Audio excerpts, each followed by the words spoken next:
Hello, everybody, and welcome to the 213th episode of Real Hawk Talk. I am Brian Nemhauser, and you can find me on Twitter at HawkBlogger.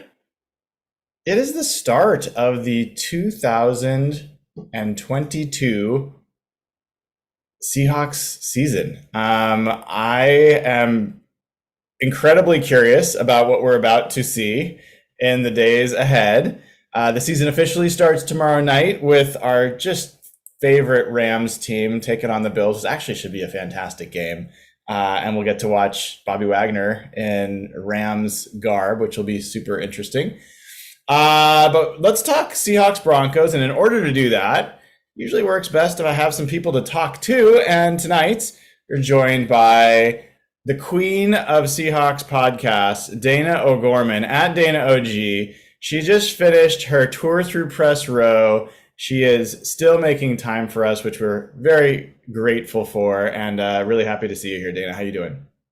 I am good. And I said this just a few minutes ago. Seahawks fans, if you're sick of me, I'm sorry, because I'm kind of all over the place this week. I think it'll calm down, but the season is kicking off and people are excited and they want to talk about it. So I think it'll be fun.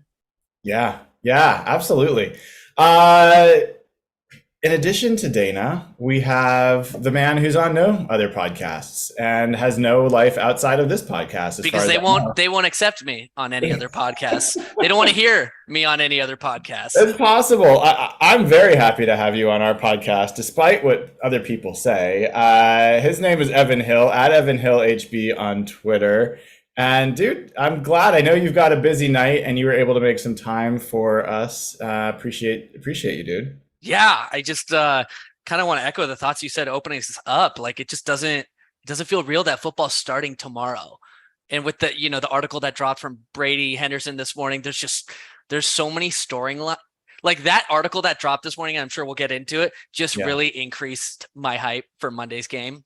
It was exciting already, but week one is maybe the most exciting week I think I'll have all year. So I'm super excited about this. Yeah, well, I have some minor news to share once we get into a little bit more details on that game. We'll wait for that then. But Mark Rogers is joining the show tonight. Possibly. I can't promise. Stop it. I haven't catfished him effectively enough yet. So we're gonna start by I want to hear from both of you. I gotta admit something. Like, it feels weird. It doesn't feel like a normal season. Like I can't quite put my finger on how I'd articulate it, but it feels weird. And like, it starts with the game tomorrow where Bobby Wagner is going to be playing for the Rams, and it's going to feel weird. And then the Sunday is going to come and the Seahawks are still not going to have played. And then Monday's going to come and I won't really be able to pregame in the same way. Anyone that's gone to like weekday games in Seattle, it's impossible downtown, like to get down there. It's a freaking mess. So you can't really pregame that effectively. You kind of just got to go straight to the game. And then it's going to be Russell Wilson in another uniform.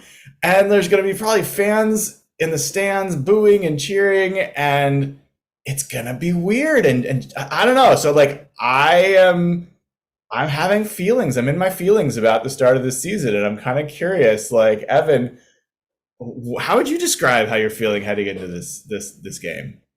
Yeah, I'm nervous because I really want to win this game.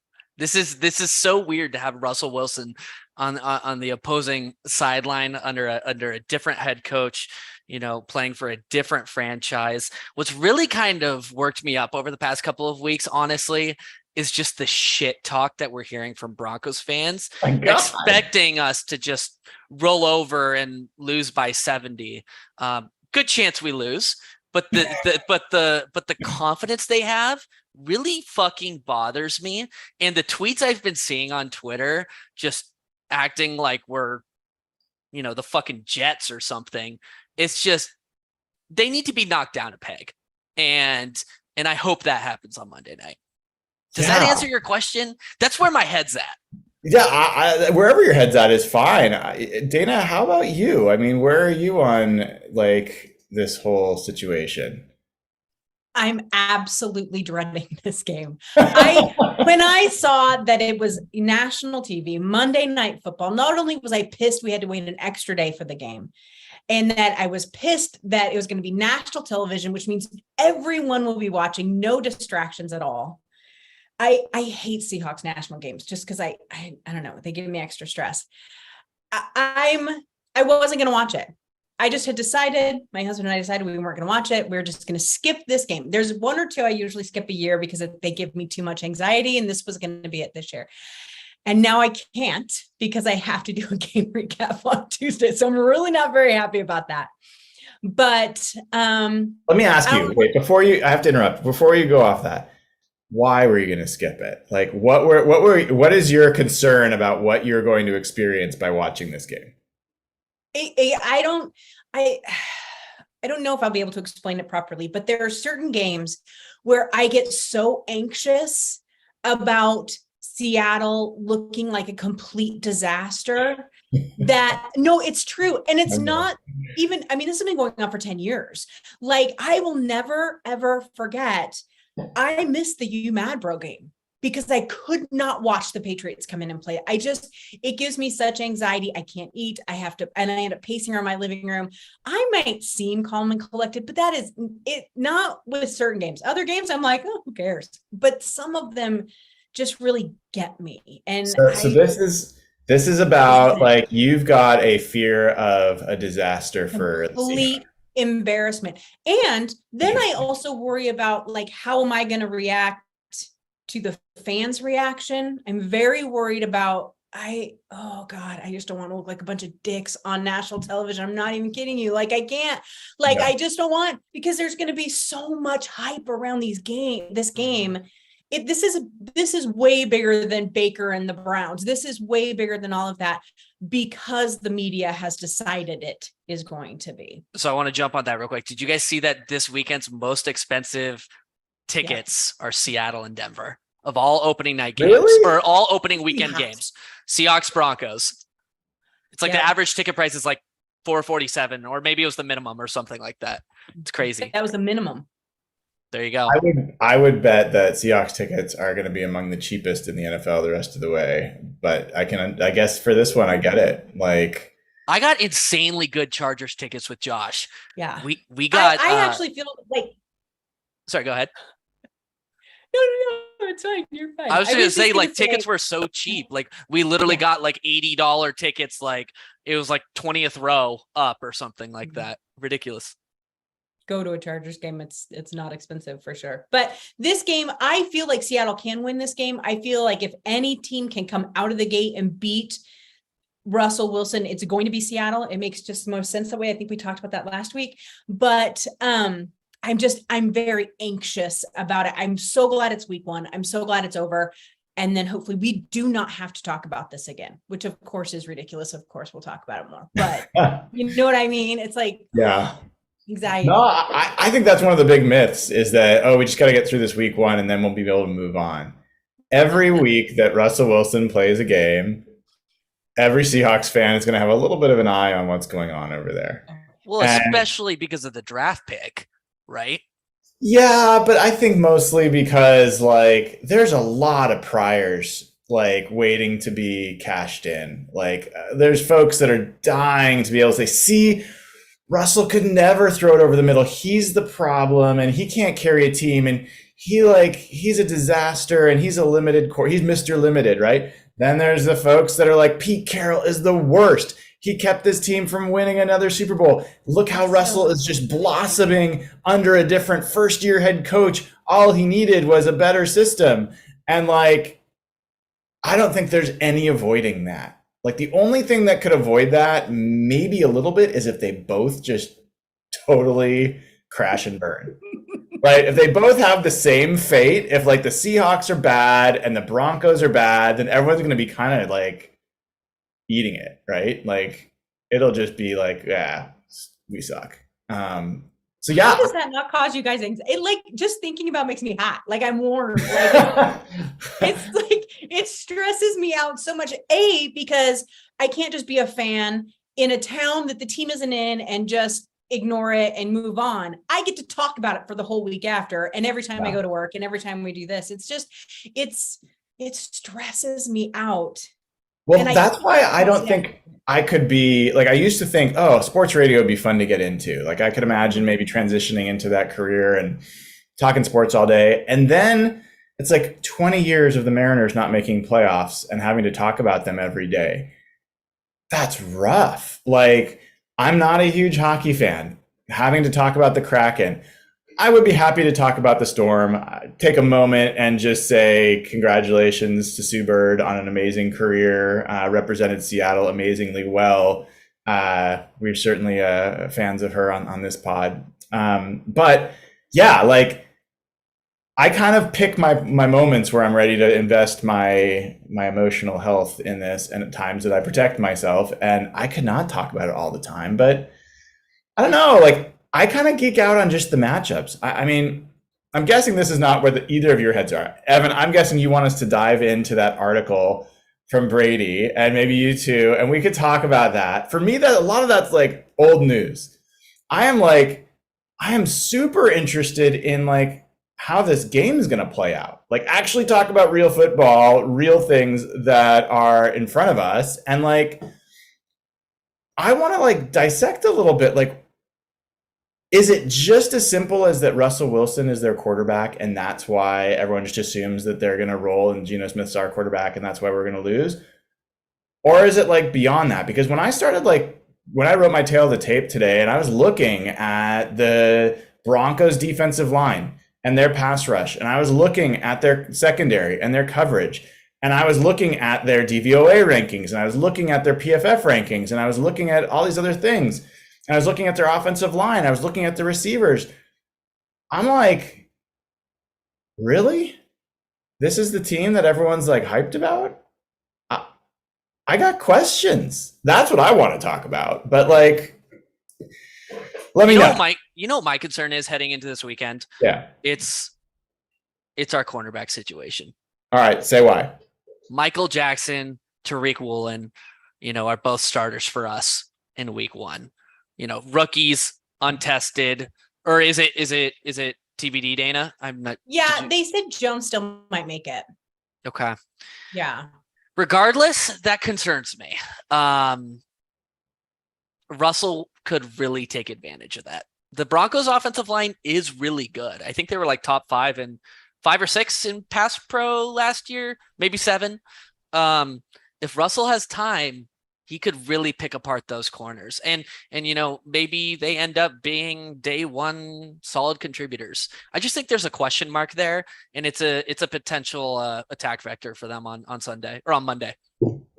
If you're a Broncos coach or fan, that's certainly where you're looking.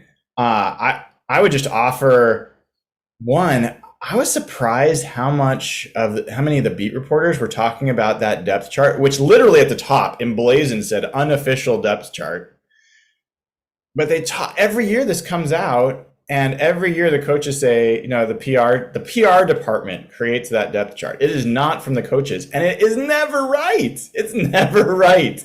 So I don't understand why it got so much conversation when what reality is like who's on the field. Sidney Jones has been a starter. He has been practicing since last week. So my expectation is Sidney Jones is good to go. And I guess we'll find out tomorrow. Like, what people also may not remember is because it's a Monday game and not a Sunday game, everything's pushed out one day. So tomorrow will be the press conference. Tomorrow for Pete. Tomorrow will be the injury report starts getting published, and it'll be Saturday will be the final injury report, and that's what we'll know.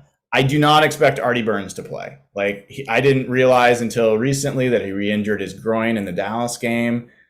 That's a big deal. These were Sidney Jones and Artie Burns were your veteran starters at corner, and most likely you're going to have either a rookie in Tariq Woolen or you're going to have Mike Jackson starting opposite Sidney Jones. That's the most likely outcome. I'm not upset about that. I think you're right. It could be exploited. It could also, Tariq Woolen has shown some sticky fingers. He may just make them regret going after him. So trial by fire, get the rookie in there. Let's see what we got. Do you think Seattle will be able to generate pressure in this game? enough to cause disruption. So have you guys had a chance to look at their offensive line at all? The Broncos offensive line? I haven't followed what they've done in the offseason. Let me put it that way. Yeah, that's fine. I'm just asking. Dayna, you nodded your head. A little bit. Yeah. Yeah. So like they've got one, I think, plus offensive lineman who's Garrett Bowles, their left tackle. He's not an all-pro kind of guy. He's a good left tackle, like he's a good player. He's not fantastic. They've got a center who's like a decent pass protector. They've got Quinn Miners, who was I think a rookie recently. Like he's a relatively young guy playing guard, and they got another guy at guard. Like they're all just okay. They're above average, but none of them are just unbeatable type of players. And I feel like the Seahawks have a lot of different ways they can attack an offensive line. They have Darrell Taylor, who I think is a good pass rusher, could be a great one. We don't know how Nwosu is going to be used, but he was a pretty effective pass rusher to end last season. We've got Boye Mafe, who showed that he has potential. We've got Shelby Harris, who is the Broncos' best interior pass rusher for the last few years. And 2 years ago, that guy was like an 89 grade as an interior pass rusher for the Broncos. There's a reason that Broncos fans were sad that he went. He had 7 sacks last year. You've got your favorite boy, Quentin Jefferson, rotating in there. And then you've got Jamal Adams, who we don't know how they're going to use him, but he's been a blitzer before. I feel like the Seahawks have a lot of ways to attack from a pass rush perspective, and they're coming from different places than they've come before. I think that's a sneaky place that the Seahawks could actually surprise and actually put more pressure on Russell Wilson than people are expecting. And we have to remember, too, I think it's important that of any defense, they're going to know exactly what to look for in Russ. Russ has tells. We all know that. That's why so many defensive lines have figured him out. And they know those better than anybody. And so I think that what's going to be interesting is it's not like we're getting a brand new Russell Wilson. He's going to do the same type of things that he has done for 10 years here, which is what he's good at. Good for him. Do it. That's no shade to him. But what that is that actually gives the defense an advantage, I believe, especially when they know that he's going to try and spin out and make the super move or whatever. They know where he goes. They know how to follow him. And can I say this too for the secondary? Yeah, they're young, but I think that Quandre Diggs and Jamal Adams are dying to make their mark against Russell. I don't know why I get that feeling. It's not like there's ever been bad blood between any of them. I just get that feeling that they want to take over that spotlight. And so I think that while the cornerbacks are young, they're going to have some babysitters back there. And that could be good or bad, depending on how they use Jamal Adams. But if you look at the Denver wide receiver group, it's nothing to shake a stick at. They're pretty good. I really liked Jerry Jeudy coming out of the draft. Like I really wanted him in Seattle. I was real disappointed about that. KJ Hamler, Cortland Sutton. So I think that it's not as big of a mismatch. Yes, the cornerbacks will be targeted. Russell's going to know that's the weakness. He's known that for a couple of years. I just think that line is actually going to be more helpful than we expect, just simply because they know him so well. You mentioned about like we know Russell. Evan, are you expecting Russell to like look just like he's looked before? Are you looking like, as someone who's been like, you've been pretty firmly in his camp and have been pretty firmly in the camp that the coaches have been holding him back? What are you expecting him to look different? And if so, how are you expecting him to look different? My cop-out answer is I have no idea. And it's what makes me so fucking excited for this game. Because I have no idea what to expect. I have no idea if he's going to, target the middle like we've been complaining for years. I have no idea if he's going to sit in the pocket and not scurry under unnecessary pressure. I have no idea. And it's kind of what we've been talking about. It's like there's so many narratives at play here that I'm just really excited. I have no idea is the answer. What would lead, like if you saw him do X or Y or Z, would like confirm something for you? Like you saw, like what would convince you of something that like, okay, yeah, we were right. The coaches were the problem. Well, let me start off by saying if he starts throwing successful screen passes, I'm going to be very angry. Okay.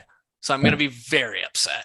But I'd say if he targets the middle aggressively and he hangs in the pocket well and just delivers darts, and plays a full game, doesn't start slow. That's one of the biggest critiques over Russell that we've had over his career, that, he starts slow. The offense starts slow. He doesn't show up till the fourth quarter. I think a complete full game from him and the things I just mentioned would really confirm that for me. How about for you, Dayna? Like what would like confirm perspectives, not necessarily yours, but just like what would help you decide whether, maybe Russell had a lot of points here and he was held back, versus what are some things you could see that'd be like, Russell's who the coaches thought he was and he needed help? I think if all of a sudden we see him turn into a Tom Brady pocket passer, like that would be just bizarre to me, right? Like it would go, but I can't wrap my brain around that, because why wouldn't they have tried that over 10 years? And so maybe that is the problem. Maybe we need to say that. But I think that if the Broncos come out run heavy and all of a sudden they're just running the damn ball all the time, I will lose my mind, because that's exactly what Russell hated here. But I think that I would be much like Evan. I think if all of a sudden he started throwing across the middle, which how can you do that with Poona Ford and Al Woods in your face? I mean, that'll be really interesting for him. But I think that if all of a sudden we start seeing those different kind of passes and not the constant moonballing. Here's the thing though, you guys, I pay a lot of attention to Broncos Twitter because I cover that. And all they talk about is he throws the prettiest long ball. Duh, for 10 years, we've seen that. So I will say that there's a certain reporter in Denver who gets real mad when you say Russell can't throw across the middle. He gets real worked up. He's like, I see him do it all the time in practice. Well, that's Mike Cleese. I'm sorry, what? Mike Cleese? I don't think it is. Not. I know who she's That talking guy's about. such a douche. Yeah. But yeah, what? I was just going to emphasize one thing you're saying, Dayna. It's like Okay. one of the biggest critiques many people have had, including myself, is he doesn't take the easy read. It's always home run or nothing. And if he starts taking the easy reads, makes the correct decisions, that will be hurtful to watch. Yeah. I think one thing that we have to remember too, though, is as much as this defense knows Russell knows this defense. And so I think that, well, at least what he was, I mean, he doesn't know what the new things that they have put in, but he's going to want to win this so bad. He is going to want to get one over on Pete Carroll. And so we know when Russell decides something, a lot of times that happens. So I think it'll be really interesting to see that push pull. To be quite honest with you, I think at the end of this game, someone's going to win the game, but I don't know that either Russ or Pete will have won anything. Yeah, that's kind of where I fall, because we've seen Russ start seasons for 6 weeks, 5 weeks, looking like the MVP, and then not being able to figure it out after that. So I don't think that in one game all that will be decided. Certainly there'll be a lot of people trying to make that case. Or the opposite too. Sometimes, remember, there was 5 years back, they started the season like crap. It was so annoying. Like they couldn't get it together even when the LOB was still there. And so we're not going to know until the season's over. Well, I mean, this is a game that could feature a lot of sacks. Russell Wilson's been sacked more than almost any quarterback, maybe more than any other quarterback since he's been in the league. For people that don't know or continue to try to argue against it, sacks are generally a quarterback stat. No matter what team they go to and what line they go to, usually sacks stay with quarterbacks as they move from coaches, from players, from teams, from lines. Geno Smith gets sacked more than Russell probably. Like he is going to be infuriating in that way, where he's going to hold on to the ball and take awful sacks that we've seen in preseason, we've seen last year. So I do think there's going to be a fair amount of pressure, or at least a number of sacks in this game. And I think one of the least talked about parts of this game is Rashad Penny. Like we're all talking about Russell Wilson and what he's going to look like, but if Rashad Penny looks anything like, if they're able to run the ball anything close to the way they were able to close out last season, there's no way the Broncos are winning this game by double digits. Like that won't happen. And I don't know. Like I don't see big hosses in the middle of that Broncos defensive line that are ready to stop the run. They weren't great at stopping the run last year. I don't know that they did anything to improve that this year. And I think the Seahawks offensive line potentially is better than it was last year, especially at running the ball. So I think that's a huge factor in this game. The other thing that's a huge factor is like everyone's talking about Russ throwing the ball. Geno hasn't thrown a pass to DK Metcalf in preseason. We have not seen that. We also know that DK's two of his best 3 games came when Geno was quarterback last year. We saw in the Dallas game when Tyler Lockett was in there, he and Geno looked pretty darn comfortable. It looked very different than when he was throwing to like Derek Young and Bo Melton. No offense, Dayna, I know you're a big Bo Melton fan, but I think that there's potential there where, like, if you ask me which weapons would I want, Denver's weapons or the Seahawks offensive weapons, there is no question 10 times out of 10 I am picking the Seahawks weapons. DK Metcalf, Tyler Lockett over Cortland Sutton and Jerry Jeudy. Noah Fant, Will Dissly, Colby Parkinson over who at tight end? Rashad Penny. We won't have Ken Walker, but maybe the backup running backs questionable, but certainly the first string running back I would take over Melvin Gordon, who's old and he's okay. So I don't know. I think the only real question is whether the Seahawks are going to be able to run well and whether Geno Smith can be competent. I don't think he has to be great. I just think he has to be competent. And I don't know. If you're asking me to bet between whether the Seahawks knowing more about Russell is going to hurt him versus Russell knowing more about them is going to hurt us, I think Russell is going to have to make throws he doesn't normally like to make. And if he doesn't, if the Seahawks defense doesn't do that, then it'll be inexcusable. I will be furious post game and into next week because they should know. They should know what he's going to try to do. So I've got an interesting question for the both of you. What is the maximum number of offensive turnovers Seattle can have in this game and still win it? Maximum number of turnovers. So both, fumbling and interceptions. How badly do they need to win that the Seahawks can have? Dayna, you first. 2. I think if you hit that third one, that's going to be kind of a signal to the end. 2, you expect Geno to get picked off once because that's what he does. I wouldn't be surprised if the running backs beginning of the year, especially if they, I don't think Kenneth Walker's going to play, but maybe DJ Dallas or even Rashad Penny, just the nerves of it. If they cough one up, but I think if you get to 3, I think that would be a sign of this is not going to happen. I will answer your question and add to it. I will say that the magic number is 2, and that is turnovers plus missed field goals. Cannot have more than that. I'm dead serious. Okay, but Evan, I want to say we cannot have Jason Myers bullshit in this game. If he fucking loses this game, Evan, I am flying to Arizona and I'm kicking your ass. Could you imagine? Game is on the line. 10 seconds to go. Jason Myers, 28-yard field goal, shanks it left. I think people would kill me. I don't have to imagine. That is burned into my brain as he can miss 3 field goals in this game and we lose by 6 points. Oh my God.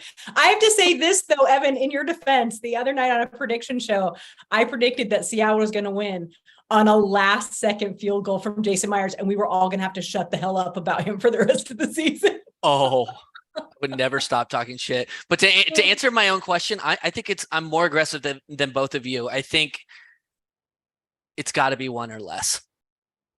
I think the margins are that slim. I really do. If Geno tries to play more aggressive than the game manager type role, it could get concerning and out of hand quick. I can see that. I gotta say, when I went through the matchups in this game, and I had it wrong about the Broncos. I think I just thought the Broncos defense was a lot better than it looks like it is. And they were number 2 in the NFL in points allowed yet last year. So like that's a big number and it's impressive. I thought Pat Surtain was like really good at corner. He was burned a fair amount. Like their other safety, Justin Simmons is a good safety. Their other one, Kareem Jackson, is not. Ronald Darby is not a great cornerback. And DK's already destroyed Darby multiple times in Philly. I think that what we saw last year with the Broncos defense, they had Von Miller. They got rid of Von Miller. They've now replaced him with Randy Gregory, who had like 6 sacks last year and is coming off injury. I don't think Randy Gregory is clearly an upgrade over Von Miller. You replace Shelby Harris with DJ Jones in the middle. I think that's at best a push. I got questions about this team, and I've gone as far as I went back into our prediction spreadsheet. I changed this to a win. I think the Seahawks are going to win this game. I think they got the wrong team favored. I think the Seahawks are going to win this game. By how much? That I don't know. I mean, the number that comes into my head is like 7-10. Holy God. Wow. So Yeah. Seattle's defense smothers the Denver offense, basically. Yeah, I feel like, we usually do predictions at the end. I know Evan's going to have to leave a little bit early. I've got the Seahawks probably around 24-17 in this game. Oh, I'm an idiot. I thought you were saying 10-7 Seahawks. I was like, wow. Oh, no. Broncos are not scoring. Okay, gotcha. Yeah, I mean, that's not how I expected to feel. I originally predicted this as a loss, but this to me has a lot of the makings of a fan-fueled, press-fueled, headline-fueled betting line and just a lot of lazy expectations. And all that honestly, the only thing that has to be different than what people are expecting is Geno Smith. If Geno Smith is just decent, I think the Seahawks win this game. I really do.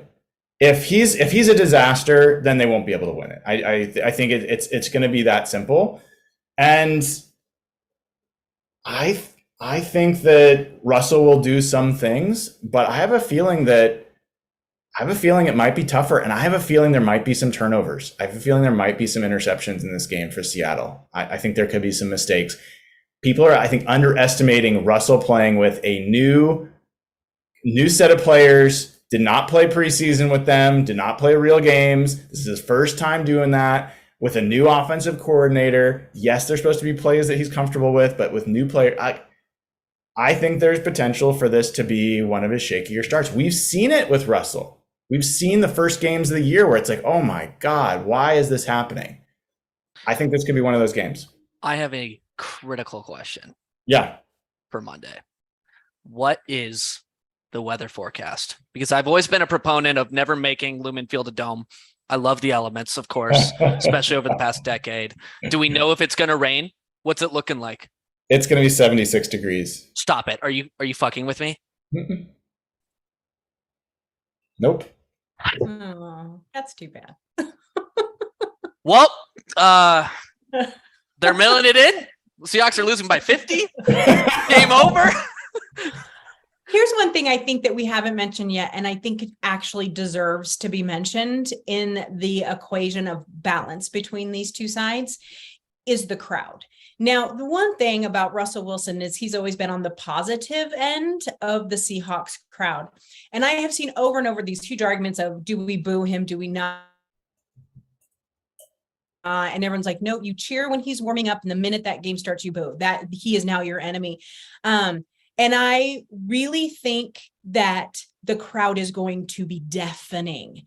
And I think that will just bolster Seattle. I don't know how much it'll bother Russ. He's been in other loud stadiums and it hasn't seemed to shake him too much. So I'm not so worried about that. I just really think that's going to bolster the confidence and that get that energy of the Seahawks team up too. So I do think that is a factor. If this game were being played in Denver, forget it. I would tell you there's no way in hell Seattle's winning this game. But I think with the things we've talked about, plus it being at home, I think that can do nothing but help. Sorry, somebody in chat just made me laugh. It's awful. But everyone's like, we got to play Future in the pregame. Yes, do it.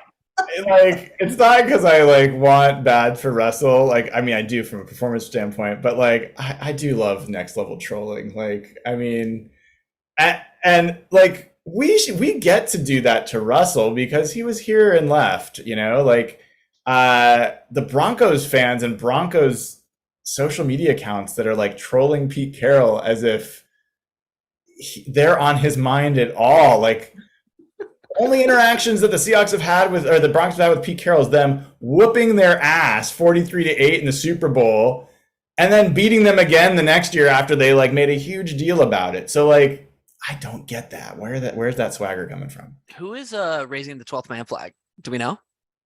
Future? No, I have no idea. It's not Doug Baldwin or anything. Okay. Richard Sherman. Make that call. Make that Oh call. God. I don't know. It's going to be interesting. Well, Evan, I know you're going to be running here in a second. Who do you have winning this game? What's your score? I got to remain consistent to my prediction, right? You do whatever you want. You're not consistent in almost anything you do in your life. That's fair. That's a good point. I'm going to go Broncos, Seahawks, 31-24. It's going to be close. I don't think it's going to be a blowout. But I thought you were going to go bigger. I thought so initially. I think Seattle plays this game very competitively. A lot of people saying Golden Tate will be raising the flag. I don't think so. Dayna. I picked that the Seahawks are going to win this game, and I'm going to stick to what I said about Jason Myers. I think it's going to be 24-21 Seattle. I think Jason, I don't know why. I'm terrible at these predictions as it is, except for when I make you point out that I get them right, because sometimes I do. But yeah, I think it's going to be like 24-21. It's going to be a 3-point spread at the end of the game. Yeah. That's interesting. I mean, I'm very thanks, Evan. I'm really eager to what's the part of the Seahawks team that you are most eager to see unveiled on Monday night? Like, we haven't seen like this offense with Geno Smith, with, you know, this offensive line with a healthy D. Eskridge. Like, we haven't seen that. We haven't seen this defense with these new defensive coordinators and these new corners and this new scheme. What are you like this pass rush? We just don't know like what this is going to look like. What are you most eager to see unveiled? Well, it's funny because normally, you know, I love defense. And so I'm dying to see Quandre and Jamal out there with some of these younger guys and see them that way. But honest to God, I want to see this offensive line with Rashad Penny running behind it. I want to see how that's working. And I want to see how Geno factors into that. I wish Walker was playing because I want to see him catching and, you know, more of what we saw in preseason, but I cannot wait to see this line and how different it is. And if nothing else, that is going to rub Russ the wrong way because it's such a good line. But I really want to see it with, not that we didn't see the real run game, for lack of a better word. I'm just excited to see Penny behind it and see if he can even do, you know, even 2/3 of what he did last year would be just amazing. Yeah. I am going to lose my shit if we see Penny house like a run in the first quarter. Like, God, please. That'd be great. Be amazing. I mean, I think everybody for good reason is assuming that was just a blip. It was this great little stretch at the end of a meaningless season. Probably like, this guy gets injured all the time. And I think that is a completely fair, completely logical perspective to have. I got to say, Dayna, like I like to think I'm pretty realistic about stuff and I don't get too far one direction or the other. Sometimes I do for fun, but for the most part, I'm pretty even keeled. What Rashad Penny did last year was repeatable over multiple games, over multiple quarters against multiple defenses. He led the NFL in yards per carry. He now, from a career perspective, if you look at, over the course of his career, the one thing he's been able to consistently do is house runs. Like, he has always had, he's like a near 6 yard a carry career runner. at this point. So this isn't just one set of things. The only thing that he hasn't been able to do is stay healthy. And so if he's healthy, and we saw Abraham Lucas do things in the preseason that no Seahawk lineman, not even Dwayne Brown, was doing last year in the run game. Like, I'm not saying he's as good of a player as Dwayne Brown or as good a run blocker, but in every single preseason game, Abraham Lucas was pancaking guys, right? So you put those two things together, I don't think it's unrealistic to think Rashad Penny might be that good. It's possible. I don't even think it's that big of a jump. And honestly, with as deep as this running back room is now, God forbid he gets hurt, but if he does get hurt, it's not the end of the world, and we kind of had that with him and Chris Carson until they both went out, and it was like, what are you going to do then? But I just really feel like, and the diversity, Homer in the preseason, as much as we like to, give him a bad time, he showed some great, great's not some good improvement in some areas that he had struggled with before. And I think that's because of the game plan for the offense before couldn't always include him from the way he was using his strengths. And I am talking about going across the middle, but it's not a dig on Russ. It's just different, right? And so I think that if we can get 10 or 12 games of last year's Rashad Penny, oh man, insane, right? Insane. And it's going to be a lot of fun, and it'll be fun for me. And I know not everyone agrees with this. It'll be fun for me to see Pete with some of that weight off his shoulder that had been there the last couple of years, trying to make this offense work the way Russ wanted it to, and being able to run it the way he and Shane Waldron want to run it. And I think that will be really fun to watch. Yeah. I mean, we've talked about, like, Andy Dickerson has the potential to be one of the best gets for the Seahawks. Like, everyone talks about Waldron and Desai and all these other people, but that might be one of the biggest gets they got. We'll find out. On the flip side, Dan, and then we'll take some patron questions. Yeah, you bet. What are you most bracing for from, like, oh gosh, is this going to work out for this Seahawks team? Is this going to just be, we're going to turn this game on and this part of the team is just going to be brutal? What's the part that you're most concerned about? I mean, outside of the quarterback play and the inconsistency there, I'm really hoping, like you said, that Gino just goes into full game management mode and plays it that way. And I'm hoping he does that, because if he does that, to be honest with you, even if they get rid of him next year, which they will for a new quarterback, he could still go make some money in this league somewhere else. So I hope that for him, that he is consistent enough that he won't just be done when they replace him as quarterback. But I will admit that I'm kind of with what Evan said at the beginning of the podcast. The cornerback situation makes me really nervous. And that is, God, that's Russ's strength, right? Like, he can just throw down those sides, and if they get turned around or get beaten, and then that will be killer to have one of those moon balls just drop right in the guys, between the numbers and just right into the end zone. That will just be a demolisher to this fan base. And so that makes me really nervous. I'm not worried about the safety play. I think, come on, Quandre, I want my pick six. This would be the perfect game for that. I do worry about those. And I call rookies babies. I worry about the babies on the corner. Yeah, I don't know if I can narrow it down as much as you have. Like, defense is where I would just start. I am bracing for this defense to be bad. Which is crazy, because they weren't bad last year. So why would they be bad this year? They've improved. It's weird. I know people are saying it's the same scheme. I think there's some differences in terms of how they're playing coverages and what they're asking. They've got some different players. I think that, my opinion on Cody Barton.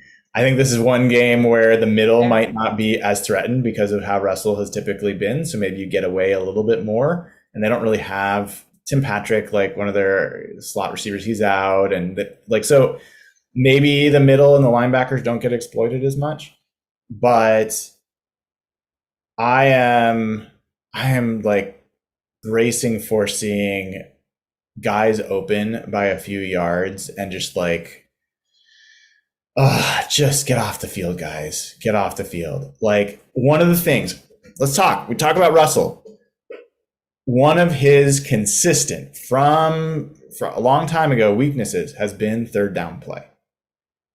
And he has been like one of the best rated quarterbacks overall, one of the lowest, at least one of the mid to lower third down quarterbacks in the league. Seahawks get to 3rd and 6, 3rd and 7. The Seahawks defense has been so frustrating to watch. A lot of times they let people get away with 3rd and 12 conversions, 3rd and 15. You're like, what's going on? So that's going to be, I think, a key thing is third downs in this. And it will break me to see the Seahawks like not be able to get off the field defensively. That plus Geno, those are the things. Like, I'm like, how's that going to look? I think that even if that happens in this game, even if you get to that point in this game and the defense breaks you because of that, I think once you're removed from this game, you'll be able to see the learning in it, especially from the younger guys, and realize this was their first game. Yes, it has to be against Russell Wilson and the Broncos. But once you can remove that a little bit, you'll be able to look at it and say, oh, well, there's improvement here, improvement there. But it's going to be tough to watch, which is exactly why I didn't want to watch this game, because it's going to be tough to watch in the moment. I'm hoping, though, if nothing else, we'll be able to see the improvement or be able to. The other thing that's exciting is to see how these schemes actually look, because, of course, we've seen nothing in preseason. They've, had 5 plays they played over and over and over again, right? Like we didn't see anything. So that will be exciting. We just have to remind ourselves that, yes, there's going to be growing pains in this. And it sucks that we get to show the world against Russell what they are, but that's what it'll be. At the same time, Denver's going to be in the same situation. I think they have 7 players on IR already. Now, not all of them were top tier players, but that, impacts your depth to a certain extent. And they've had a lot of players removed that way. So they have had a bit of an injury bug issue, but I do think that if we can keep our minds right the best we can, we'll be able to just remember it's one game of 17. Yeah. Maybe. I mean, it's not, though. It's not one game. No, I know it's not. This one, like, be positive, damn it. I may not pick the Seahawks to win another game. Who knows? But if they win this game, I'm sure I will change my tune. But yeah, this one matters in a different way. It just does. But let's do this. Let's take some patron questions, if you can take a look there, and we will answer some of those. And then if other folks in the chat have some questions, we can look at those this week as well. Well, we kind of got the question box out a little late today. So Sorry about that, guys. So we just have 2 questions for this. So the first one's from Jesse Green. He says, there was a consensus in the prediction show that our offense will produce less points this year. But does anyone think that the offense will produce more sustained drives if they move back to Pete ball, more first downs, more time on the field than off? So I think the question's basically, hey, the Seahawks scored some points last year, but they didn't sustain drives. They left the defense on the field for long stretches of time, and the defense suffered as a result. Do we think that's going to be different? Yes. Yeah. I mean, I'm interested in your thoughts on this as well, Dayna. Mm-hmm. What we understand of what Pete and a lot of the Seahawks wanted to do is get back to his core philosophy about shortening the game by controlling the ball, running the ball, getting to third manageable, having longer drives and explosive passes, and then, keeping the score low on defense as well. And what that's added up to generally for Pete is a lot of close games. And then he kind of depends on his offense to kind of win it in the end. So I do think that this offense is going to stay on the field more. The biggest risk there is that I mean, the most negative perspective would be the offensive line is too young. They're actually ineffective. They get penalties and you're behind the chains. You've got Geno Smith getting sacks. They're not as good running the ball. And we have a lot of 3 and outs. That's possible. I don't expect that to be the case, but that's possible. I'm curious what your thoughts are. Well, this question brings me back to something I actually read in Brady's article, and it is something that I had thought, but I didn't know that it was thought kind of widely, and now he seems to confirm that, is that a lot of times when the offense could not get that third down, it was a lot to do with, like you said earlier, Russ not taking the obvious completion. Do you know what I mean? And not finding that obvious route that he wanted to go for the big play. And that was because he was playing for MVP. I had thought about it, but I was like, no, that's not right. But I think that's probably true. I think we're going to see a lot more, dink and dunk, as like people like to say, and a lot more running. And so if nothing else, that takes time off the clock, really. And so I think that you will see more of that. As long as Gino stays to the script. And I guess we kind of have to wait and see how he feels he's being used in this one. I don't know. So I'm hoping so. I do think that's probably the case. Once again, we get to see what Shane Waldron really wanted for this offense. And I think that will be a big part of it. Yeah, agreed. Yeah. What's our other Patreon question? All right. The other one is from PMM422. I don't know. Great name. Why did Sean decide to come here when he doesn't even have a clearly defined role? Do you suppose he was promised the DC job when Clint Hurt takes over as head coach? Oh, interesting. I believe it's kind of the other way around. I think Desai was given an assistant head coach title, I believe. I have to go back and double check. I think that there's reason to think he would be more in line to take that head coaching position, depending on how things go. And I think his position is relatively clearly defined. He is responsible for the secondary and coverages. And so, he and Carl Scott, the other new hire back there, I think he's the defensive back coach. So that was Desai's specialty and where he was. I think he's bringing that. Clint Hurt is more focused on the defensive line and the front seven. And the idea is that they combine to have basically everyone on Vic Fangio's staff under one roof other than Vic Fangio. I agree. I think I've said that since the day they hired Desai. Said we have our next head coach in the building and his name is Desai. So I really think that's why he was brought in. I think that I'm sure they couldn't have promised him that just, I mean, they maybe wink, wink, nudge, nudge, but I don't think that they could actually promise it to him. But I do think that he's in that building for a reason. And I don't know, I could be wrong, but I don't really see, from what I know, and I know this much about Clint Hurt, I don't really see him as like wanting to be a head coach. He just wants to knock heads together on the defense. But I mean, I could be wrong for sure. And so I get the feeling, much like you, it's kind of more the other way around. I have a question for you about that article as we take a few more. But before I do, good point to remind folks, if you haven't already, give the show a like. Appreciate that. Appreciate you tuning in. Click subscribe, get added to whenever we go live. You'll get notified. Click the bell to get notified. And go over to patreon.com/hawkblogger. Sign up, get immediate access to the Slack channel and the community that we've got growing there. Conversation continues. It's a really good group, a lot of really thoughtful discussions, a lot of good Seahawks news. It's a great way to stay on top of things without some of the Twitter nastiness that you honestly see there. So highly recommend it. And as I think everybody knows, proceeds go to a very good cause. So be happy to have you join up. Now's a good time. So my question for you, Dayna, is you mentioned the Brady Henderson article. We've gone this long without going into too much depth on it. And you mentioned part of what came out in that article was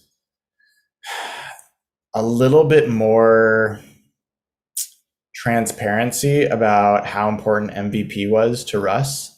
And I'm interested in your interpretation, because when I was reading that article, I left feeling like, wow, he's kind of bold, like for that to be such an important aspect of how he's deciding what he wants, is whether it's going to help him win the MVP. I don't think, to me as a fan, that wasn't a good look. Like, it wasn't about what's the best thing, best way to win, best way for the team. I think maybe in his mind he equates the two, but it felt like it may come across wrong as like this guy is more about accolades and credit and fame than he is about the team. Was that just me, or I'm curious if that stood out to you at all in the article? Oh, it absolutely did. And to be quite honest with you, and this is nothing against Brady, when I started reading it, I'm like, oh, this is going to be a piece destroying John Snyder. I really figured that's where the piece was going. And it wasn't. I thought it was actually a very well-balanced article where, he said, this is what he wanted. This is what he wanted. He played his hand, and this is where they ended up. And I've actually found that really refreshing. I don't know that a lot of new information came out in that, but the parts that did were exactly what you mentioned, that Russ, and I said this before, Russ wants to be the best that's ever played. He doesn't want to play for the best team. He doesn't want to win the most Super Bowls. He's not trying to break Brady's record. He wants to be the best. And he's willing to do whatever needs to be done to make that happen for himself. He works very hard on himself, but also for his career. And that came across very clearly in this article. Do I fault him for it? Absolutely not. I don't. I mean, if that's your goal, then you have to focus on that. I just don't think, and I made this point in our chat earlier today. I think the one thing, I had this great conversation about comparing the two teams, 11 and 22 yesterday. And I think one of the things that John and Pete have learned over this time is that while you can welcome all these super egos into your locker room, they're harder to manage. And I think over time, they have realized that they need to really focus on who is team driven, which I really think Bobby Wagner was super team driven. If you want an example, loved that about him, and people who weren't team driven. And I think we're seeing, at least over the last 3 to 4 years, Russ was not really team driven. And I don't think that's a shock to anybody. I think that just came across very clearly in this article. Yeah. And the part of it that's interesting to me is I got the sense that there's no hiding that or hesitation about putting that out there. I think they feel very justified, Mark Rodgers, Russell Wilson, his camp, in that perspective. And I think people that are more Russell Wilson fans than they are Seahawks fans also probably were like, yeah, that makes sense. For me, as someone who's absolutely a Seahawks fan more than any individual coach, player, owner, whatever, it left a bit bad taste in my mouth, a little bit of like, I wish, partly just because I like to think best of people, or at least what I think is best. I would like to think that it's not about the ego and about the individual, but it is about like, here's what we need to do. Here's the best thing for the team. And either I get it, like I don't believe what we're doing is best for the team. And I think there's clear arguments Russ could make that like what the coaches were doing or whatever. For example, the offensive line stuff. I agree. Like, I think the front office made a absolutely awful strategic decision. And it talked about in there that they decided that free agent offensive linemen are way overpriced and we're not going to fall into that. Well, guess what? How did that work out for you? So like, I think those were points that I would have been like, yeah, Russ, like you're right. I get it. But that was not the dominant part of the story for us. It was more, I was pissed because it felt like Pete was trying to like taking a chance away from me to win MVP. And that matters. MVP is important. And I'm like, I don't give two shits about MVP. Who's the only MVP we've ever had in Seattle? Sean Alexander. Sean Alexander. Do you know who else gets like boos when he comes into the stadium? And he never did anything other than he ran out of bounds and avoided contact. But that guy is the only MVP we've ever had, and he got booed. And he didn't win a Super Bowl. So like, I could give two shits about an MVP. That does not make you anything in my mind, other than if he had done that and been able to take this team to the Super Bowl and won a ring without the same supporting cast he had, then it would matter. Then it's like, okay, you're that guy. You're that dude. I don't think he's proved that he's that guy. I think that, oh God, Seahawks fans are going to hate this comparison. So I'm really sorry. But if you look, I'm going to say the words Tom Brady. So don't yell at me, Seahawks fans on Twitter. I don't want to hear it. But if you look back over the years at Tom Brady, he was very team driven. yes, he had his own thing, but the way he took his contracts, the way they did things, they were always able to kind of work with the team. And yeah, he was the superstar of the league. And honestly, he probably deserves that. But I think that he wasn't necessarily accolades driven. And that could have been because he won all the time. And so it didn't matter so much. But for us to be so focused on MVP instead of trying to figure out how to win more Super Bowls, I just think that there's a difference between the attitudes there. And once again, it's easy to have an attitude if you're winning all the time, that it's your team driven. But I'm just saying it feels a little different to me. And that's too bad. And because I think Russell as a person is probably a great guy, and he does wonderful things for the communities around him. And I think that he is genuinely who he is, like him or dislike him. And there's something to be said for that. But it is a little disheartening when we were presented a picture one way, and that might not be the way it actually is. Well, I mean, take Aaron Rodgers versus Tom Brady. Mm-hmm. Do you think that there's any good debate about who is the best quarterback between the two of them? How many MVPs does Aaron Rodgers have? He has like a wall full of them, right? Like he's got a bunch of them. He's got one Super Bowl appearance, I think, and won that one. But like MVPs do not make, like, he can't say that you want to be the best that's ever done it and then make your primary focus around winning an MVP trophy. That's not how it's decided. Like, John Elway, for as great as he was for so many years, he had never won a Super Bowl. It wasn't until he won back-to-back Super Bowls that, he was what he is. Dan Marino never won a Super Bowl. One of the most amazing quarterbacks to ever play. If he had won 4 Super Bowls, he would be in the conversation for best to ever do it. Joe Montana, I think, had 1/5 of the arm talent of Dan Marino, but the guy won ring after ring. So I don't know, like, having grown up playing a lot of sports, like it is so built into sports culture, team sports culture, that it is about the team, and there is no I in team. Right. You suppress your own things in order to, and you've been on teams where there's been people that don't do that. And it is frustrating. It's like, I'm giving up an opportunity for myself here because I'm trying to do the right thing for the team, and you're not. And that does like breed a little bit of contempt. And so it just starts to like flesh out the picture that I think we've all heard about for the past few years, a little bit more, a little bit more. I have a question for you. Okay. If we can move away from Russ for just a little bit. I mean, it includes him too. I want to talk a little bit about Nathaniel Hackett.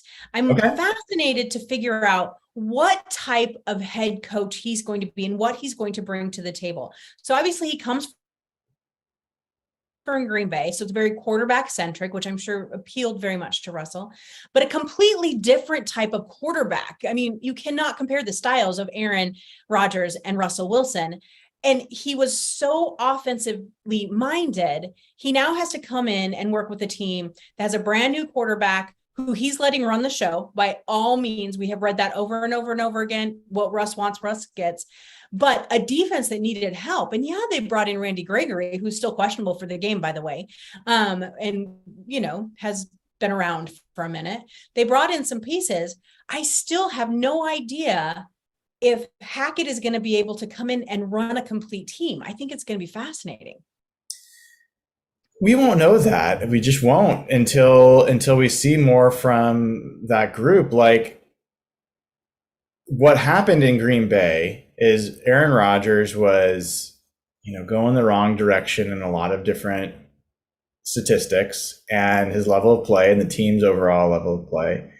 And when the Packers, brought in their new head coach, and with him brought in a new offensive coordinator, the story, so it was told, is they were finally able to get Aaron Rodgers to play a different style than what he had been playing for years. And that involved, relying a lot on the running game and taking a little bit more of what was given. And there's a fair amount of screen game in what Green Bay did. And I'm not sure. Like, that does not sound like we're going to do everything Russell likes to do, which is what they've been talking about. What Russell likes to do is he loves to play action pass. He likes to throw deep. He likes to roll out. He likes to do quick game. I think the main thing we're going to see that's like what Russ wants is going to be hurry up. I think they're going to come out playing with pace. I think they're going to do it a lot. And that's one of the things I'm fascinated to see whether or not that bites them in the ass, because we've saw it. Hurry up offense. If you go out 3 and out, man, that is tough on your defense to do that time and again. So I am really interested to see like exactly how much of this is Nathaniel Hackett and his offense versus how much of it is Russ's pet plays. And we've watched him long enough. I know Russ's favorite plays pretty well. I'm going to recognize. We'll know right away. We'll know. We'll know. Yeah. We'll know. So it'll be interesting. And I think you're right. You cannot assume that just because Nathaniel Hackett did something with Aaron Rodgers that the same thing's going to happen with Russell. They're just so different. They're just so different. Their skill sets are so different. I don't even know. Well, I mean, great point there is, for the run game, do you know how often Aaron Rodgers is at the line checking to the run or to the pass, to the left or to the right, picking up where the pressure's coming from, throwing away from the blitzes? He is maybe the best, one of the best. He's right up there with Tom Brady in terms of pre-snap diagnosis and reads and adjusting the plays. Like, I watch him, as much as he drives me nuts for a lot of other reasons. The amount of times that he knows exactly what he's going to get before he gets the ball, and the ball's coming out before the defense can finish whatever they were trying to do, and there's someone wide open. People think it's just like this amazing arm talent. He's so accurate, great arm, all this stuff. He makes the game easier for himself and for his team because he finds guys that are just going to naturally be open. And it's not coaching, that's him. Russell has never been that guy. He's not the worst at it, but he is nowhere close to Aaron Rodgers when it comes to that stuff. So I am curious, like, is he going to be thrown into tight coverage like he always does? Or is he going to be finding like open players? That'll be super interesting. So teaser for folks that are going to stick around. I know, Dayna, it's late for you. You may have to drop off, but Jeff Simmons sent me a text. He is madly driving home, breaking all sorts of Canadian speed records. He finished his softball game and wants to jump on Talk Hawks. I told him I'd stick around. So we will be doing an extra long Real Hawk Talk tonight. Dayna, assuming you need to take a break from podcasting for a little while. What? If people aren't sick of the 4th hour of Dayna this week. I want to give you the opportunity to say goodnight, and we will talk again soon, and both of us will be like anxiously waiting to see what this game looks like. And when we're done talking about Russ, we get to turn around and start talking about the 49ers. How much fun will that be? Oh my gosh. This season, oh my gosh. Yeah. I'm going to be in New York next week, and with my my company I work with there, and I'm going to be dealing with questions the entire week. Like, if they lose this game, oh my God, the amount of questions I'm like, why did you guys get rid of Russell Wilson? And like, God, I don't even. It's going to be really nasty. Thank you, Dayna. All right, have a great rest of your night. Bye-bye. That is Dayna O'Gorman at Dayna OG on Twitter, the queen of podcasts. She is now on the Field Goals podcast, and we share Dayna. She's on the Our Turf podcast, which is something she started with a bunch of other folks.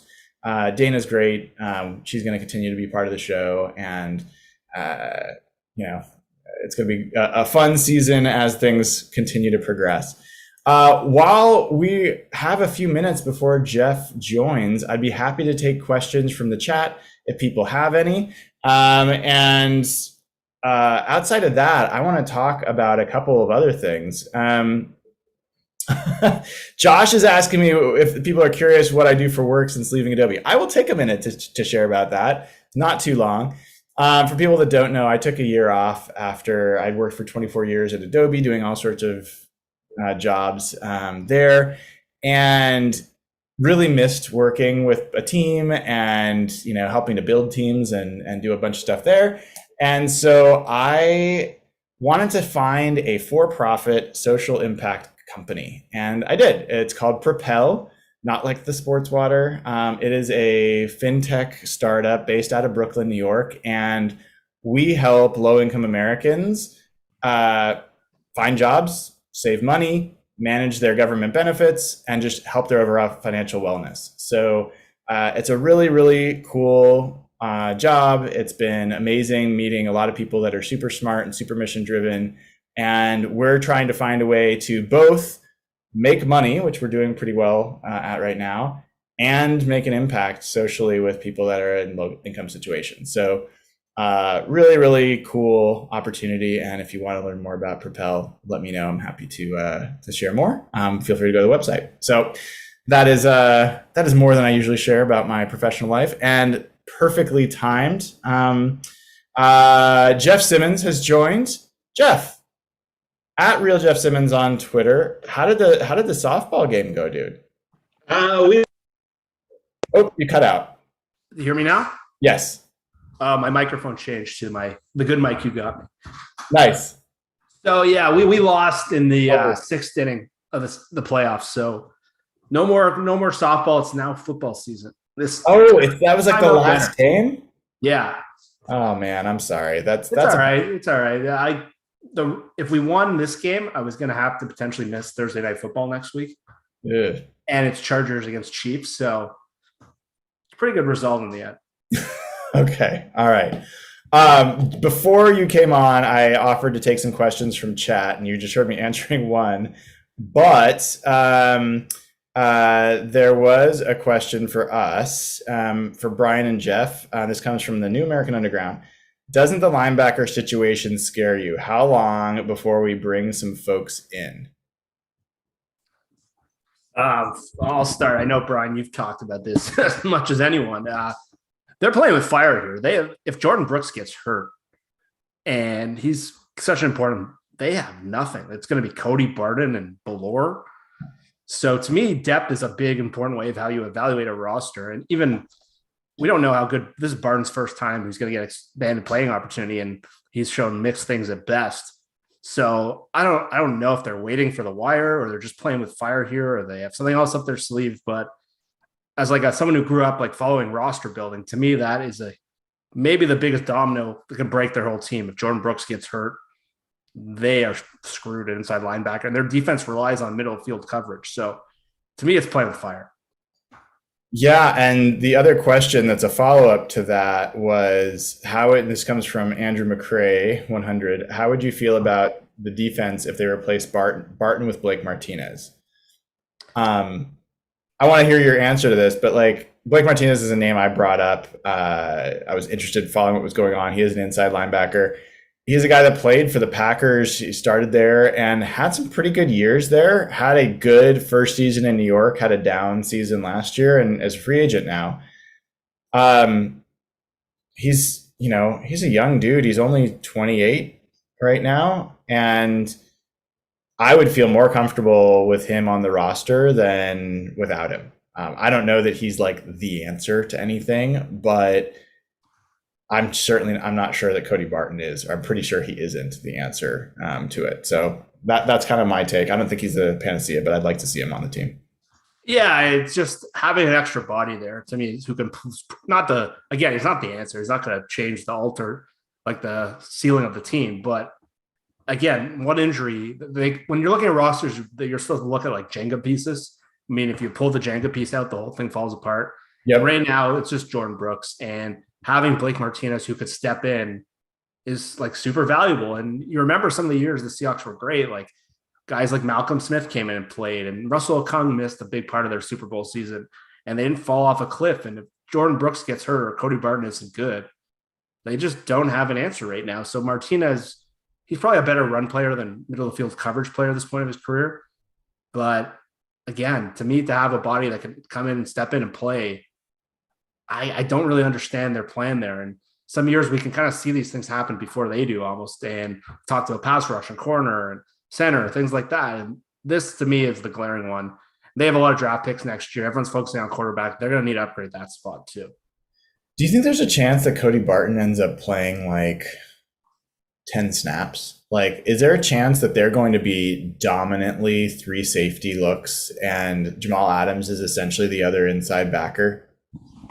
That might be it, because I can't make sense of what they're doing at linebacker. So maybe that's their counter to it. And Josh Jones was really one of the stars of camp. He basically pushed Marquise Blair off the squad, and he's more of a middle of the field coverage player. And people forget he was a second round pick a couple of years ago. He's not out of the blue guy. He was a high profile. It just didn't work in Green Bay. So that would be a much more logical answer, where you have Jamal Adams play more of a linebacker role, and you can focus on coverage, and you can mix a lot of things up. And if that was the case in the first game, I wouldn't be upset. If Barton was more of your third linebacker, that's a more logical plan. Yeah, I am curious to see how that plays out. I'm also curious, like, nickel corner. We didn't talk as much about that because there's so many things going haywire for the Seahawks in preseason and other things we're paying attention to. But Justin Coleman was awful. And I'm assuming he's going to be the starting nickel. I mean, are you worried about him? Like, give me a sense of how worried you are about Justin Coleman relative to the other corner spots. Assume that it's Tariq Woolen and Sidney Jones at the other corner spots. Far more worried. I think you said this to us yesterday. I want to throw the young guys into the fire. I'd rather Justin Coleman not play. And I don't know if it was just true preseason or Coleman was playing things out, but what happens with cornerbacks a lot of the time is once they lose their first step, it's not like other positions where there's like a steady decline. Once you lose that first step, you kind of fall off a cliff. And like it happened to Darrelle Revis, where just one day he couldn't run anymore. And that's what made Sherman amazing. Once he lost his speed, he was able to still play because of how good his mind was and how long his arms were. And if Justin Coleman can't run and be that quick defender, he's going to be a problem. So I'd rather see Kobe Bryant kind of live with his ups and downs. That's sort of my whole view of the season. But if Coleman comes in and sucks, at least they have somewhere to go. I would start Kobe Bryant. Maybe it's a little different because of how bad they probably want to win this game. But to me, I'd much rather see Kobe Bryant out there. Yeah. I should logically be more concerned about Tariq Woolen than I am. Yeah. I mean, it's kind of silly to not be worried about a rookie corner going into regular season and going up against Cortland Sutton or Jerry Jeudy and what that's going to look like. That could be bad. But my instinct, based on what I've seen of Woolen, is I think he's going to give up some plays. I think he's going to get his own too. Like, I think he's going to make some plays if they continue to test him. That's my guess. I could end up being completely wrong, as we were infamously before, what was it, the 2020 season or 2019 season, when we thought, like, after they traded for the corner from the Redskins, well, what was formerly the Redskins, now the Washington football team, and now the Commanders. Forgot about Dunbar. Quentin Dunbar. Anyway, but yeah, I think nickel is a real question mark. I think that plus Cody Barton are the two biggest question marks. I think you and I are like some of the few that have more confidence in these outside corners. I think Mike Jackson's a totally acceptable outside corner. I think Tariq Woolen is going to prove to be that or better. I think Sidney Jones is above average, and I think that Artie Burns will turn out to be above average as well. I think the corner positions are like outside are going to be pretty good. Yeah, and the national perception of the Seahawks is they have the worst cornerback room in the NFL. I know Mike Clay does a position ranking across the league. I think he had them 32. And I just look at it differently. I think they have guys who can comfortably play up and down the group. And if you remember us talking about the cornerback group last year, it looked like a tire fire going into the season. And to me, they got 5 guys who can probably play and who I'd be interested in watching play, more importantly. And when I saw the cornerback group yesterday, like, I wasn't shook. Like, I'm totally fine. This is what this year is about to me. It's developing. So if it's Michael Jackson and Tariq Woolen, throw them into the fire. So one of the things we haven't talked about, even prior to you coming on, a little bit I brought up when I started breaking down the Broncos and the matchups in this game this morning, writing the tail of the tape, one of the first things I looked at was the Broncos pass rush. And it's going to be the first game for the Seahawks offensive line, these rookie tackles. We saw Charles Cross deal with his first home game by getting 5 penalties and 4 false starts. And like, who knows? Like, it could be rough. And, you know, it would be logical for it to be a little rough for those guys. But what I saw was a team that had Von Miller, then didn't. You could argue that basically Randy Gregory replaced Von Miller. Randy Gregory has been injured and had 6 sacks last year and has been mercurial at best. They lost Shelby Harris, who was their best interior pass rusher. They replaced him with DJ Jones, who's solid, but he is what he is. You got Bradley Chubb, who was super high pick. His first year, he had 12 sacks. Then he dealt with injuries. Then he had like 7.5, and then he had 0 last year and played only like 6 or 7 games. And when he did play, was not particularly effective. Is this Broncos pass rush something to like fear? Is this a good pass rush? Where do you kind of rate this pass rush? I'm right with you. I know we keep agreeing, but I don't get it. I don't get what the hype is, because you look at the AFC West. Let's go through it. The Raiders have Crosby and Chandler Jones. The Chargers have Bosa and Khalil Mack. And the Chiefs have Carlos Dunlap, Clark, Chris Jones. To me, these guys are like clear 4th in the division. And I think they're average at best. And Bradley Chubb was a top 5 pick, but he's mostly been a compliment to Von Miller. He's never really been the number 1 pass rusher. And Randy Gregory, he's been a real up and down player. His best year in his contract year, which that's usually a red flag. And there's a lot of questions there. I don't think they're that different from the talent standpoint than Seattle is. And they're going to have to prove it. I think it's a lot of guys who are doing new roles. And I am not scared of that front 4 as much as other parts of their team. And to me, that's the biggest thing. And everyone talks about Denver, like they have this Super Bowl talent roster. I'm just not there. And they lost Vic Fangio too. I know you touched on that in your article. I don't think that's being talked about. I know he's not a great head coach, but he ran a very good defense. Yeah, I mean, that defense took a noticeable step forward when he took over. Every defense he's ever taken over has taken a noticeable step forward, and it's taken steps back when he's moved on. So I don't think we know what we're going to get from that defense, and I don't think it is star-studded by any stretch. Jeff, if you could choose, objectively as you can, you're usually pretty good about this. Which pass rush do you feel like, how would you compare and contrast the Seahawks pass rush to the Broncos pass rush? I think the Seahawks have better depth. I think there's more interesting guys throughout the roster. I don't know if Boye Mafe and Alton Robinson, but they probably have the most talented player. Probably Bradley Chubb was a top 5 pick. But really, I think with Denver, it's really just 2 guys. They have their best interior player is DJ Jones, who's more of a 2 early down player. He can rush. He's ran over one of the Seahawks centers a couple of years ago. I can't remember. I think it was Joey Hunt, but multiple times. Yeah. But I think Seattle has better depth. I think really Seattle's just lacking that game wrecker. And I don't know if Darrell Taylor can take the next step. I don't know if Darrell Taylor is more how I described Chubb.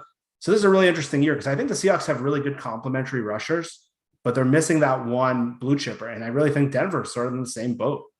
So I think Denver is slightly better just because their top guy just has proven it more at this level, but I don't think it's that far off.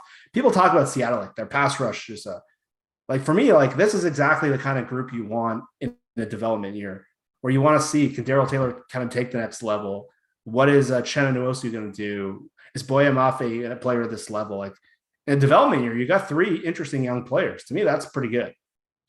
Well, and not only that, but I think the interior rush for the Seahawks is significantly better than what Denver is going to bring to the table. I think Shelby Harris, I think Seahawks fans are going to be really happy to see what he brings. This guy has been a super disruptive presence in the middle. I joke about Quentin Jefferson, and I mean it. Like, that guy, my biggest issue with him is that I think he's overvalued, but he creates havoc in the middle. He just usually misses the tackle, which drives me crazy.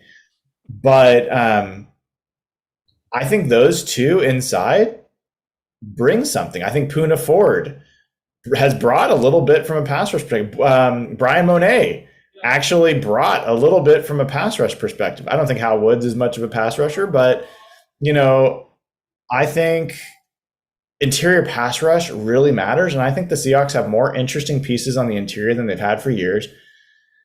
God, is LJ Collier going to do anything inside? I don't think so. Would Miles Adams potentially do something inside? Maybe. Like, maybe they'll both be not even active, but who knows? Like, there's a lot of interesting depth on the inside of that Seahawks line that could end up being productive pass rushers. Darrell Taylor, it is totally legitimate to have the over-under for sacks for him at double digits. Like, it would not be shocking if Darrell Taylor goes for 12 sacks this year. I think he could. I think he's going to be the featured rusher. He could also go for 7. Like, it's definitely, there's a variance there, but I think if I was betting, I'm bet on the over potentially there. And then I think we just have to see what comes on the other side. That's where the biggest question is. And who knows? Plus, the other thing I did bring up earlier, I'm curious thoughts, is like Jamal Adams has been one of the best blitzers ever and did not get to be really used that way. There's blitzing options that the Seahawks can bring to bear that they really couldn't before. Yeah, the way they use him is one of the more interesting things I'm going to be watching all year, because it's one of the things Clint Hurtt talked about is how they have to maximize him and have to use him creatively. And one of the things that drove, I know, me and you and probably some of the other guys crazy is just how obvious his pass rush looks were with Ken Norton. And I could see it watching on my TV, so I can imagine any quarterback. And he got 0 sacks last year. So it was one of the things that drove me absolutely nuts about Ken Norton. Just he would walk up to the edge. Everyone watching the game knew exactly what he was doing. And like when Greg Williams had him going and Todd Bowles, like they were throwing him from all different angles. And that's when he was an all-pro player. And it's one of the biggest things, one of the biggest factors of what can make their defense go from good to great. Yeah. I mean, it's funny you bring up Ken Norton. We haven't talked about him enough. He was so bad, Jeff. I hated it. I couldn't stand watching him. He was so bad. Just his absence elevates this defense. Like, Clint Hurtt doesn't have to be Vic Fangio or, the next great defensive coach. He just has to not be Ken Norton. Yeah, he was just as dull as it got. Milquetoast. I know a lot of people talked about his like schematic changes, but there's just something about him I just couldn't get behind. I don't know if it was his lack of creativity or lack of development in players. And one of the things that Brady Henderson talked about, and something that we haven't really talked about, is Brady's talked about this a lot. Apparently one of the big drivers of young players not playing in the last couple of years was Ken Norton. And he was very reliant on, it was in the article today, very reliant on veteran players. And he was comfortable with guys he knew. And it's probably why Bobby and KJ played so long and they loved them. And you see now their team and how just different it looks. They got a bunch of young players playing, and hopefully we see a little more development, because if you look about it, like there hasn't really developed a lot of consistent players on defense. And I wonder how much of that was Ken Norton.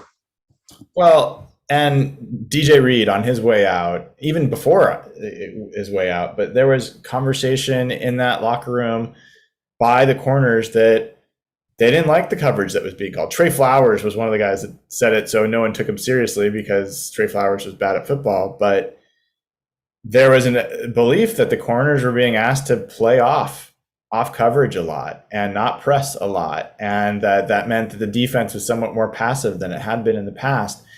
And Clint Hurtt talked about that when he was hired. He talked about the fact that we're going to be an aggressive defense. He talked about rolling up the corners. He talked about getting after the quarterback.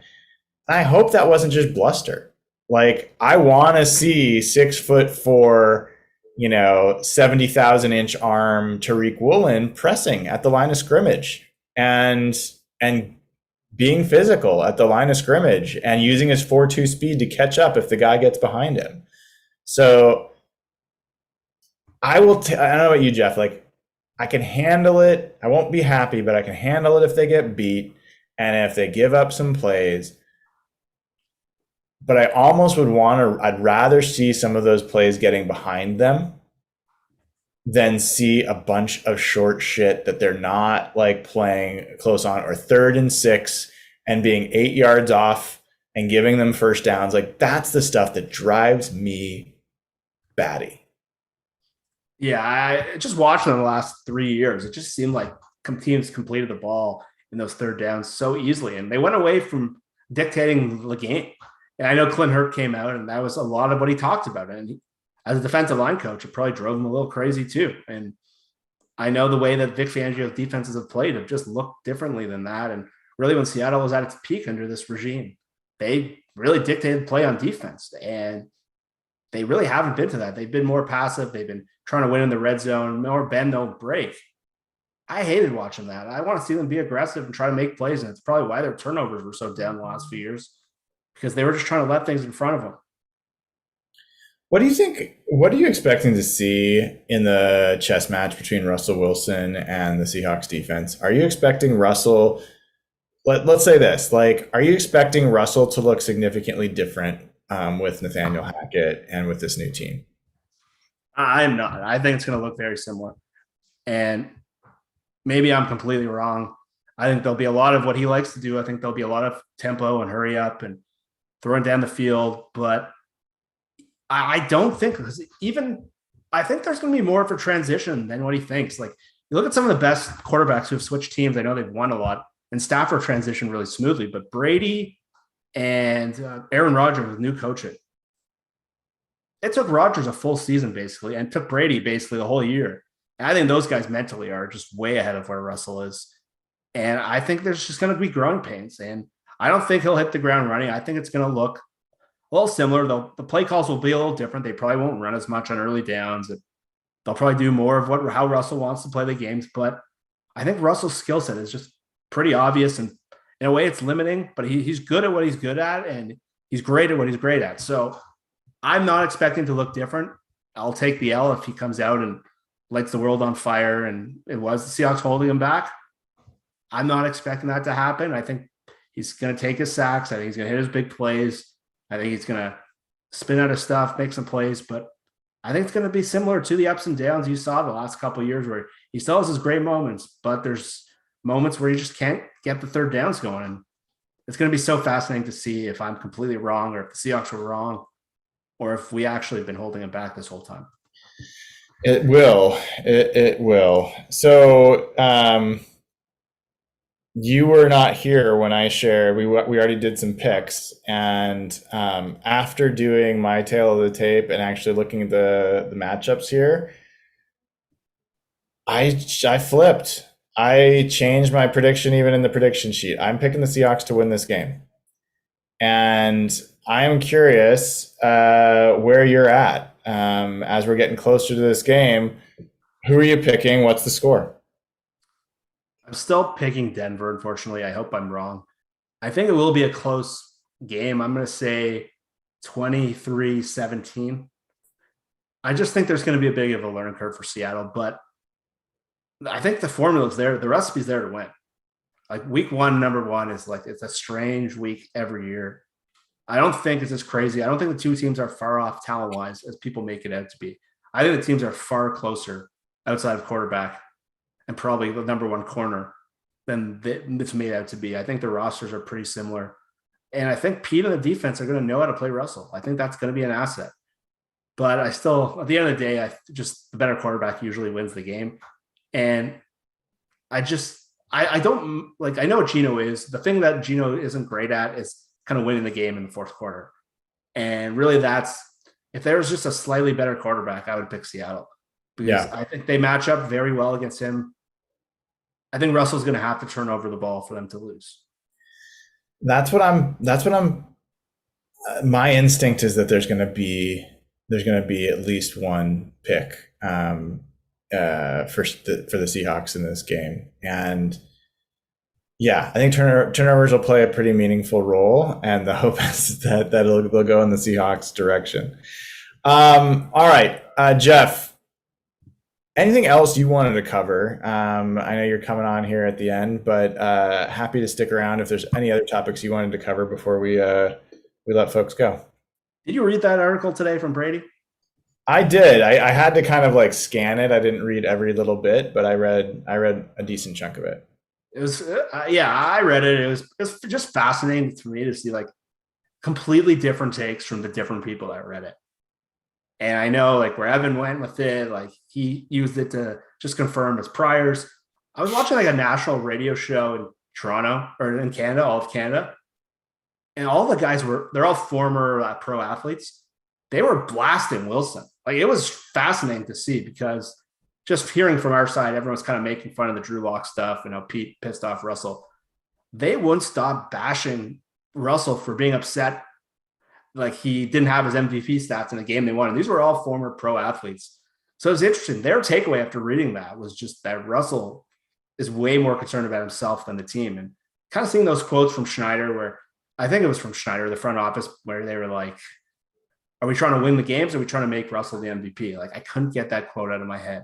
But then I go online and I see everyone else saying the Seahawks screwed this thing up. And so I found that really fascinating just to see the completely different sides of that, where I get why this thing broke up. And I kind of get where we got to the point last year, we were ready to move on. And it kind of reemphasized that. And I'm kind of happy that they're dipping into this new year. I think this year will be challenging.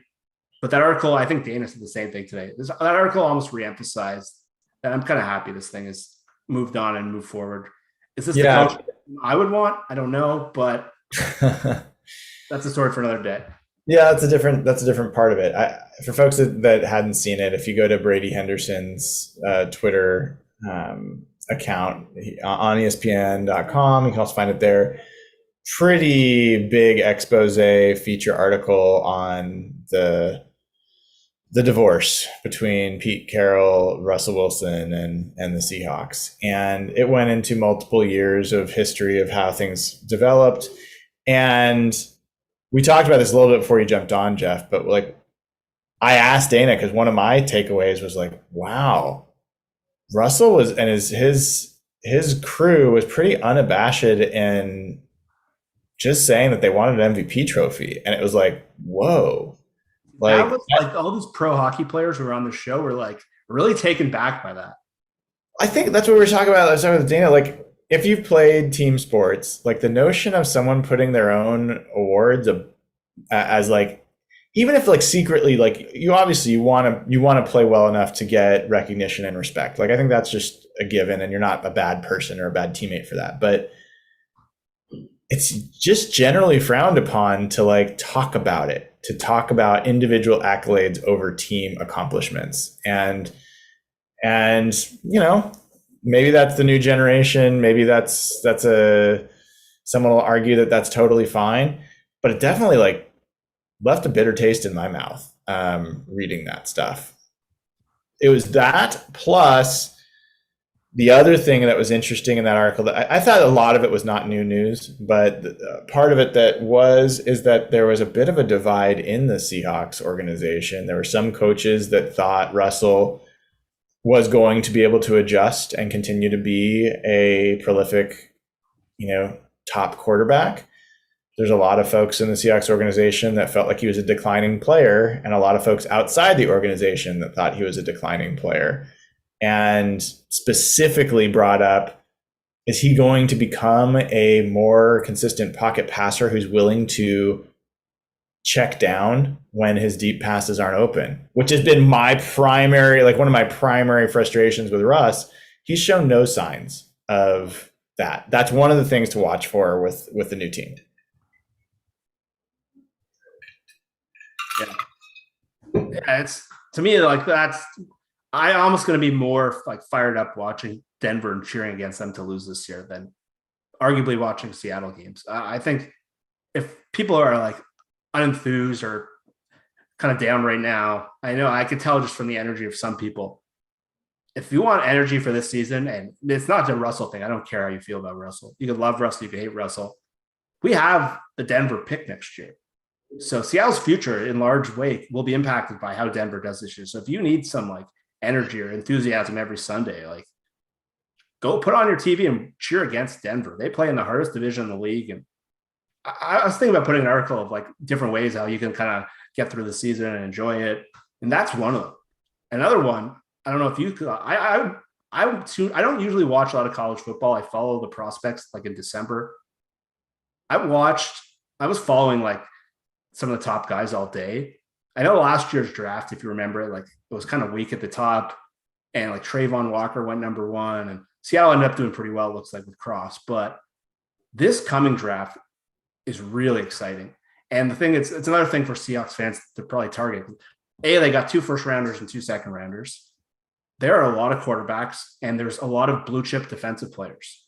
So probably that they can hit on their 2 biggest organizational needs right now to me are a quarterback and a game wrecker on defense. And all the guys, there was a guy from Florida, the quarterback, who like emerged. He looks like a potential like Cam Newton type guy. But there's a lot of interesting guys that if Seattle can be in the right spot here, this thing could turn around quick, because it looks like they hit a home run in this last draft by finding the strength of it. And Brian, you've talked about that for years. Coming out of that draft with 2 tackles and potentially 2 corners. To me, if they can do that and throw that along with 2 like blue chip players in the next one, they're going to be good quick.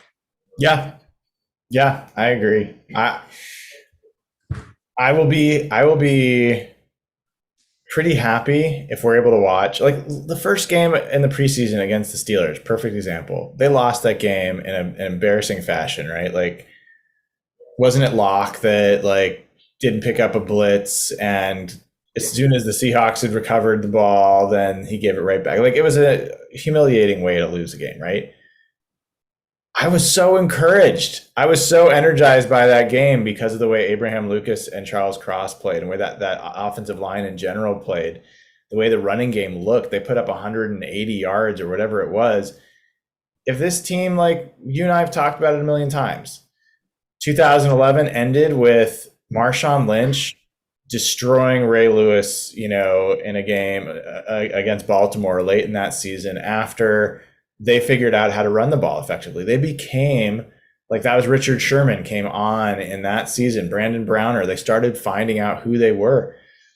That's what we're looking for, And so what I don't want to see, Jeff, is just abject failure where it's like false starts on offense, holding calls, like discombobulated plays, running into the line and getting like a yard and then another yard and then 3rd and 8 and a sack. Like, I don't want to see that. Yeah. But like a guy that I've been as hard on as anybody, D. Eskridge. For all we know, it is not at all unreasonable. It is not like even unlikely that he ends up being a productive, dangerous weapon for this offense that we have no idea about. Yeah. Like they stopped using him on jet sweeps last year because he had a concussion, and they never brought him back. He never did punt returns. We're not going to have to watch Freddie Swain do punt returns. Thank God. So like, I think there's a lot of parts to this team that we're assuming is going to be awful.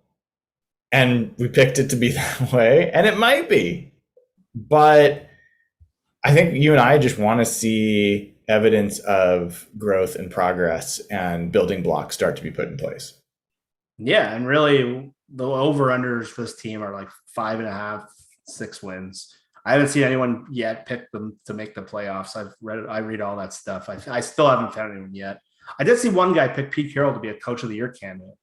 So it's the same guy who liked Gino at the Ringer. So there's something there. But yeah, really, I don't care how many games they win this year.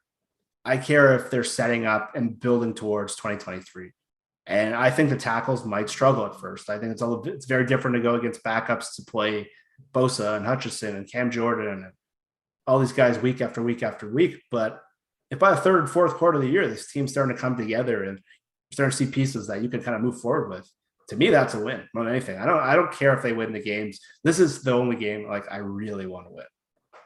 And like you've been covering the way Denver's talking about it. Oh my God. It would be so much fun for that 1 week just to clown on them. It would. but they're talking like they're a Super Bowl favorite. I think they're stealing as a first round. We'll see, but I don't see them as, which is hilarious because that's the same thing that drove everyone crazy about Russell in Seattle. So I see that Denver in the exact same spot. I see them as like the 8th best team in the AFC. It'll be so interesting to see how that goes. I'm with you, Jeff. I'm with you. On that front, I'm going to let folks go. We've had a wonderful couple of hours of Real Hawk Talk. If you haven't already, give the show a like. Please click subscribe. Click the bell to get notified when we go live. By the way, get some 5-star reviews on either wherever you listen to this podcast, Spotify, Apple, the Apple podcast, Google Play, all those places. Love to get 5-star reviews. If you're going to give less than a 5-star review, pause and let us know why. Give us some feedback. But otherwise, love to see some 5-star reviews in the app stores. And go to patreon.com/hawkblogger. Sign up, get to be part of the club, immediate access to the Slack channel, get to talk to other good Seahawks fans. And like I said earlier, it's all the good Seahawks talk with none of the bullshit you get on Twitter. So highly recommend it. It's a really cool community, and the proceeds go to a good place. So thank you, Jeff. Sorry for your early playoff exit. It is a Russell Wilson-esque end to your season. We are sorry for that. But football season, it's okay. It is the beginning. It is the beginning of the 2022 Seahawks season. We have to wait a little bit. Tomorrow night starts with Thursday Night Football. And we'll see how, hopefully the Bills just wallop the Rams. That would be really fun. That'd be a great way to start the year. I know. Well, until then, we will hopefully do a post-game show Monday night. Depends on how late we are able to get things up and running, but that is the plan. So tune in for that. Otherwise, take care and go Hawks.